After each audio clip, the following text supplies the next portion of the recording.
মাটনের অনেক রেসিপি আমি করি, কিন্তু আমার মেয়ের অত পছন্দ কোনোটাই হয় না। সব সময়ই বলে এই রেসিপিটা করতে, যেটা ও পছন্দ করে সেই রেসিপিটাই আজকে আমি আপনাদের সাথে শেয়ার করছি। সেই জন্যই নিয়ে নিচ্ছি প্রথমে লবণ, ধনে গুঁড়ো, জিরে গুঁড়ো, গোলমরিচ powder, Kashmiri red chilli powder, হলুদ আর মিট মশলা। মাটন আগেই ধুয়ে রেখেছিলাম, তার উপরে দিয়ে দিলাম। দিয়ে দিচ্ছি ফ্যাটানো দই, আর দিচ্ছি আদা, রসুন, পেঁয়াজ, কাঁচা লঙ্কার পেস্ট, টমেটো পেস্ট, সর্ষের তেল, পাতিলেবুর রস আর কয়েকটা গোটা রসুন কোয়া দিয়ে এবার খুব ভালো করে মেখে নিচ্ছি। খুব ভালো করে একেবারে চটকে চটকে মাখতে হবে। মাখাটা এত সুন্দর হবে, মাখাতেই আধা রান্না হয়ে যাবে। দিয়ে আধা ঘন্টার জন্য রেস্ট করতে রাখলাম।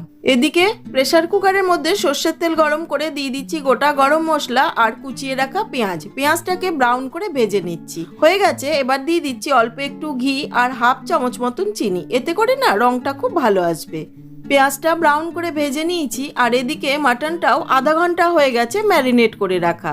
সেইটা এবার প্রেসার কুকারের মধ্যে দিয়ে দিলাম। দিয়ে খুব ভালো করে কষিয়ে নিচ্ছি যতক্ষণ পর্যন্ত তেল না ছেড়ে আসে। কষানোর সময় মাঝে মাঝে এমনি একটা ঢাকা দিয়ে এক দুবার আমি ঢাকা দিয়ে ঢাকা খুলে কষিয়ে নিয়েছি। এইবার দিয়ে দিচ্ছি ধনেপাতা বাটা, এটা দিয়েও খানিকক্ষণ কষিয়ে নিচ্ছি।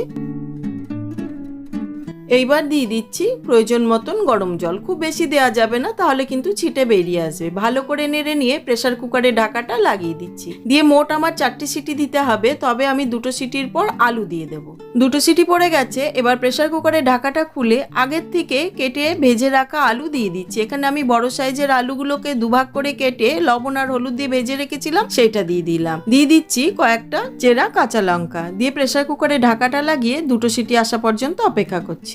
আরো 2টো সিটি পড়ে গেছে, এবার গ্যাসের ঢাকনাটা খুলে নিয়ে দিয়ে দিচ্ছি সামান্য পরিমাণ গরম মশলা পাউডার। দিয়ে খুব ভালো করে নেড়ে মিশিয়ে গ্যাসটা অফ করে একটি সার্ভিং বলে সার্ভ করে দিচ্ছি। মাটনের খুবই সাধারণ একটা রেসিপি, তবে আমার মেয়ের এটাই খেতে বেশি ভালো লাগে। আপনারাও বানাবেন আর খেয়ে জানাবেন আপনাদের কেমন লাগলো।